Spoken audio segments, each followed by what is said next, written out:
I'm Pastor Tom, and welcome to the Sunday Sermon. You got to move. You gotta move. You got to move. You got to move. You got to move, child. You got to move. You gotta move. 'Cause when the Lord gets ready. I'm going to read to you from the book of Ruth, as we are in the book of Ruth. Just a little bit more here today and next week, I think, we'll finish up. And I'm in chapter 3. I'm going to read to you 10 verses of chapter 3. Naomi said to Ruth, "My daughter, is it not important for me to find security for you so that things might go well for you? And look, Boaz is our kin, and that's whose property you were gleaning on, whose female servants you were with. And even now, he's winnowing the barley at the threshing floor. And so wash yourself, anoint yourself, put on your very best clothing, and go down to the threshing floor, but don't make yourself known until after everything is finished, after they've partied, after they've eaten, after they've had plenty to drink. And then when Boaz goes and lies down to sleep, pay attention to where he lies. And you shall go there and uncover his feet and lie down, and then he will tell you what you shall do." And Ruth said, "I will do exactly as you said." So she went down to the threshing floor and did according to all that Naomi, her mother-in-law, had commanded, so that when Boaz had eaten and had plenty to drink, and his heart was merry, he went to lie down at the end of a heap of grain, and she came quietly, uncovered his feet, and lay down. And it happened in the middle of the night. And he was startled, and he bent forward, and behold, there was a woman there, lying at his feet. And he said, "Who are you?" And she answered, "I am your servant Ruth. Spread your covering over me, for you are in fact a close relative." And he said, "May you be blessed of the Lord, my daughter. You have shown your last kindness to be better than the first, by not going after young men, whether poor or rich." So doing ethics is really tricky. There's whole courses in ethics in college and stuff, because we like to think it's just right or it's just wrong, and a lot of times just right or just wrong means it makes me uncomfortable, so it must be wrong, or I like that, so it must be right. But in fact, when you really dig down and you start paying attention to morality and ethics, it's way complicated. And we're always looking for a way to just kind of lay it out and make it simple, and it refuses to be simple. Sometimes we're like, well, it's just right. That's just how it is.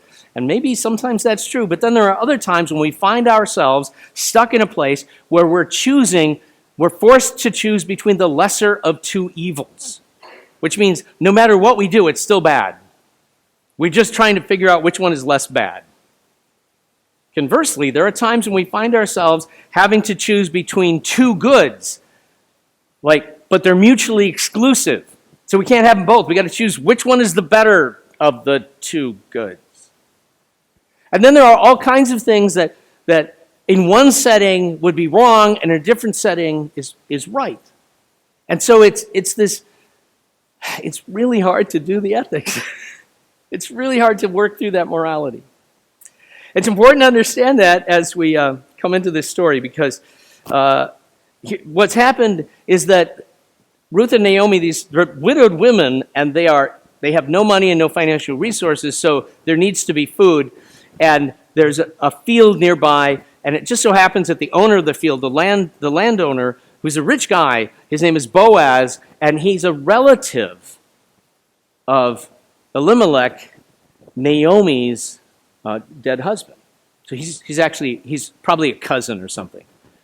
And so Naomi says to Ruth, she says, go and glean that field. And the scriptures, the law in the scriptures is that when you're harvesting and the stuff falls on the ground, the stuff that falls on the ground is to be left there so that those who are poor can come and they can have something to eat. They can share in the bounty.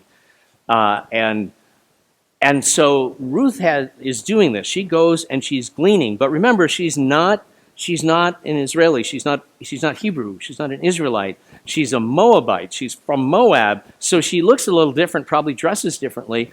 And so she gets noticed. And Boaz sees her and goes, who's that? And they say, well, that's Ruth. She's the daughter-in-law of Naomi. And Boaz says, oh, I heard about her. Oh, I've heard she's really nice. And then the instruction he gives is really interesting. He says to the foreman, here's the instruction. He says, with regard to her, he says, wherever she's gleaning, tell the harvesters to be a little sloppy so she has more to glean. And tell everyone not to touch her, not to molest her at all. Which is a sad commentary on what happened to poor women who were in the fields during these periods of time. That he has to say, leave her alone. But he does this. And she does pretty well as gleaning goes. And then Naomi says, what happened?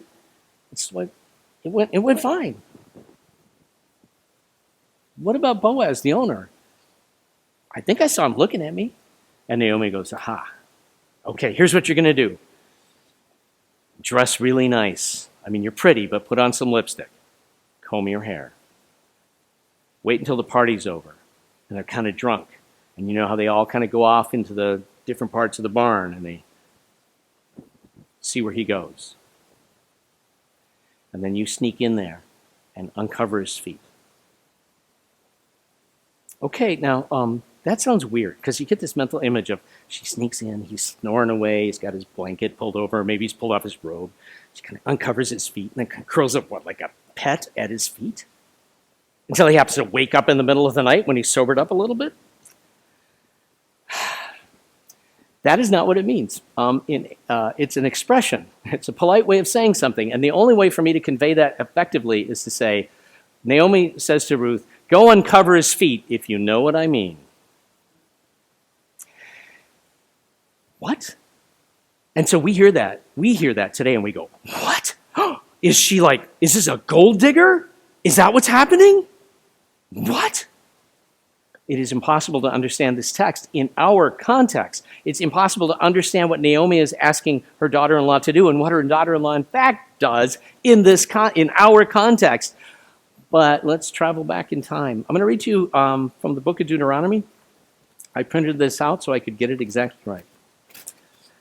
When two brothers live together, that is to say they're not like one is 100 miles away in some other town, when they're in the same community. When two brothers are in the same community and one of them dies but has no son, no heir, the widow of the deceased brother is not to be married to somebody else outside the family, but rather her husband's brother is to take her as wife, perform the duty of a husband's brother to her, so that the firstborn son whom she bears shall assume the name of her dead husband, so that his name is not blotted out from Israel. This is called Levirate marriage. And it's the law in Deuteronomy, the law is written down sometime between like the year 1000, maybe 1200 BC, and maybe 500 BC at the latest. And I think it's probably somewhere around 800 BC that this stuff is really getting nailed together. Some of it goes back to the maybe 11th or 12th century BC. Some of it comes right from Moses. But then there's case law that's come up later and they've added stuff. But this thing they're talking about, I'm going to tell you another story from the book of Genesis, a story that's yet almost 1,000 years earlier, maybe 800 years earlier. It's one of Jacob's sons. His name is Judah. In fact, Judah, the tribe of Judah, that's the tribe Jesus comes from. And I told you, remember that there are 5 women in the genealogy of Jesus in the book of Matthew? Well, this is a story about the first one of those 5 women. Ruth is the third of the 5 women. Here's the story about the first woman. Her name is Tamar. So Judah has got 3 sons, and his oldest son is named And marries this woman named Tamar. And then the text says, he did what was evil in the sight of the Lord, so he died. And so now the second son has this obligation. So right before the law is written, this is almost 1,000 years before the law is written, that obligation is already there. It's before it's written down, it's already such a powerful custom that Onan now, his name is Onan, he's going to go and he's going to marry his sister-in-law, the widow of his brother. And the idea is that the first son born out of that marriage will be Er's son. Now, remember, Er's the oldest, which means that is the one who inherits the double portion. Which means that if the child born from this union of Onan and Tamar is considered the son of that makes him the one who gets the double portion. And Onan just happens to be thinking about this during the wedding night.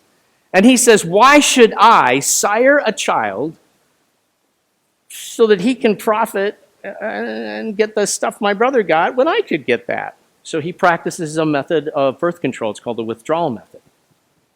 And so he fails to fulfill this obligation, this Levirate obligation. And God is displeased with that, so as the song goes, another one bites the dust. And Judah says to Tamar, he's like, oh man, our third son is too young to marry. So I tell you what, go home back to your family. In a few years, when he's finally old enough to marry, we'll call you and you guys can get married and then you can fulfill this obligation you have to But what he's really thinking is, oh my goodness, this woman is a black widow. I don't want my third son to die too. So she goes back home and she realizes after some years have passed that Judah ain't going to do it. So she does something that you and I would find shocking. She dresses up in the form of, so the Hebrew word is kadeshah, the feminine form. There's kadesh and kadeshah. A good translation is the word votary in terms of linguistics, but the literal meaning is cult prostitute or sacred sex worker. Now, a sacred sex worker in the ancient world was a prostitute. They covered their face so you couldn't see them because if you were a client of the sacred sex worker, it was not considered an act between two human beings, but an act between a human being and God. And I know you and I are going, this does not make any sense, but this is the ancient world. They had some different ideas back then, and some of them are very peculiar.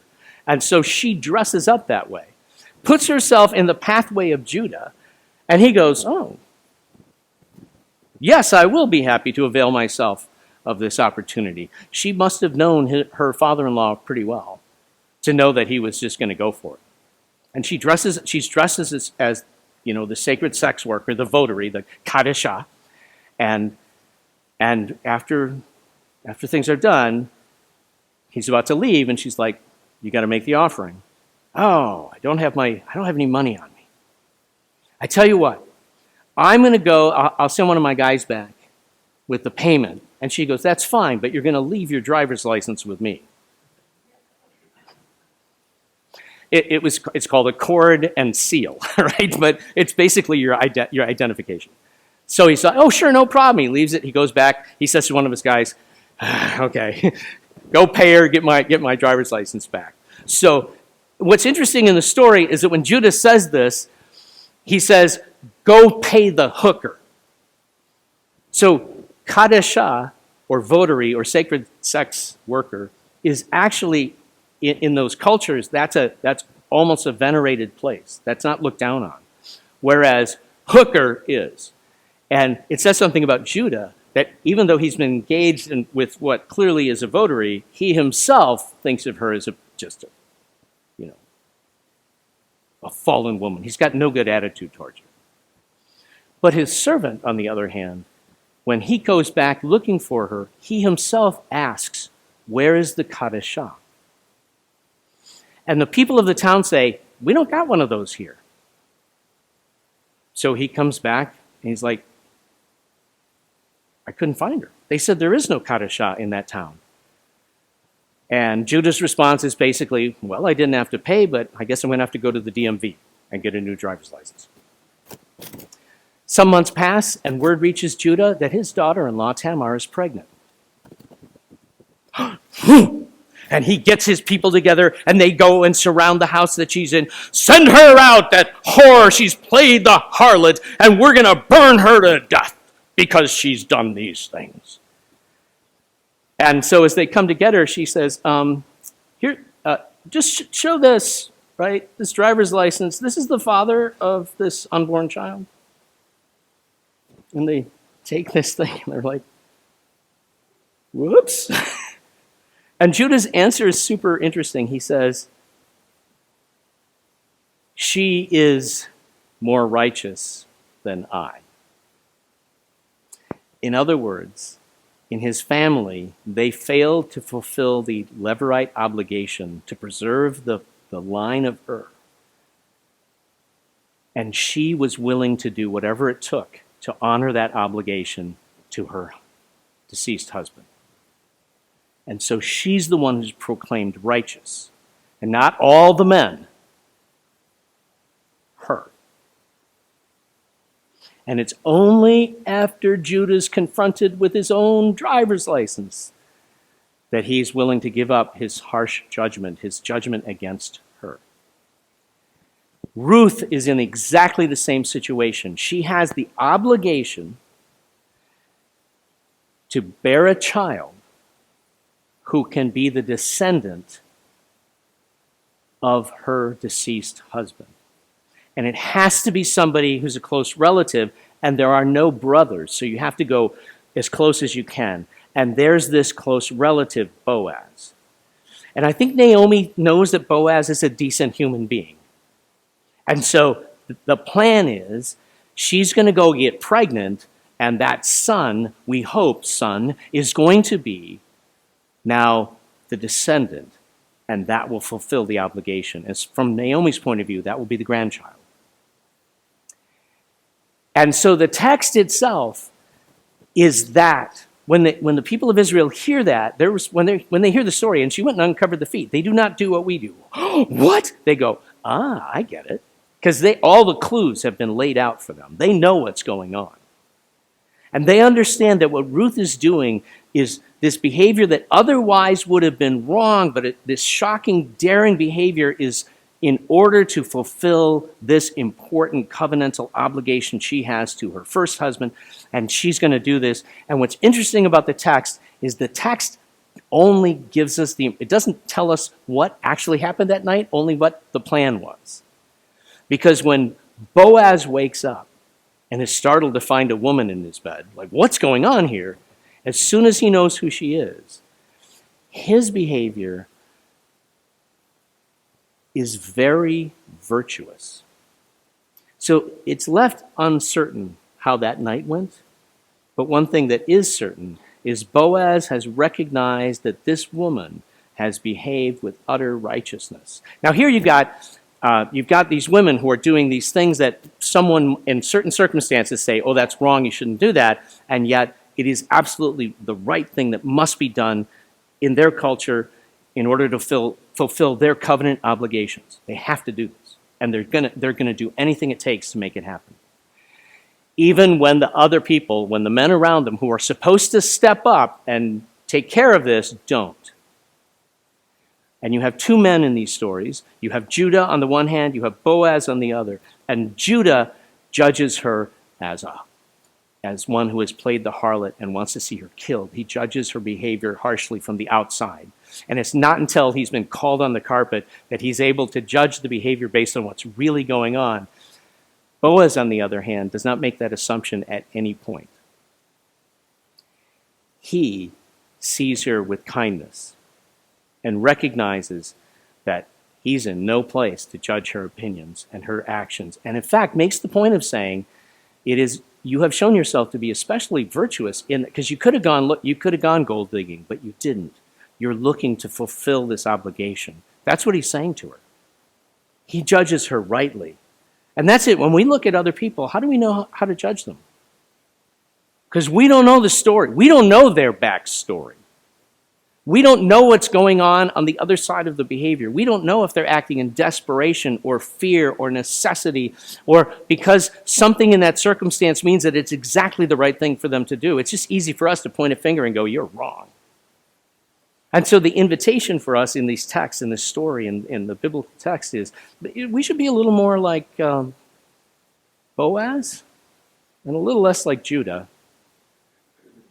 And we should be a lot more like Tamar and like Ruth, willing to keep the promises we've made, even if there's a cost. Can you find the prayer of response? And please stand as we pray together. Are things always simply right or wrong, good or bad? Or do circumstances color and shade the morality of my actions? Are there times when the wrong acts are required of me, or when good acts are harmful? Do events sometimes force me to choose a lesser evil, or to select from competing but mutually exclusive goods? So I wrestle with my moral conscience. How then can I judge another's actions? How can I know the struggle, the love, the desperation that lies behind another's choice? Lord Jesus, help me to see with better eyes and to extend your mercy to all around. In your name, amen. We'd love to have you join us for Sunday worship at 8:30 at the Christ United Methodist Church, or 10:15 at the Stanton United Methodist Church. Until next time, may the Lord God bless you and keep you. May the face of the Almighty be upon you, and may God grant you peace. When the Lord gets ready, you got to move. Oh, you got to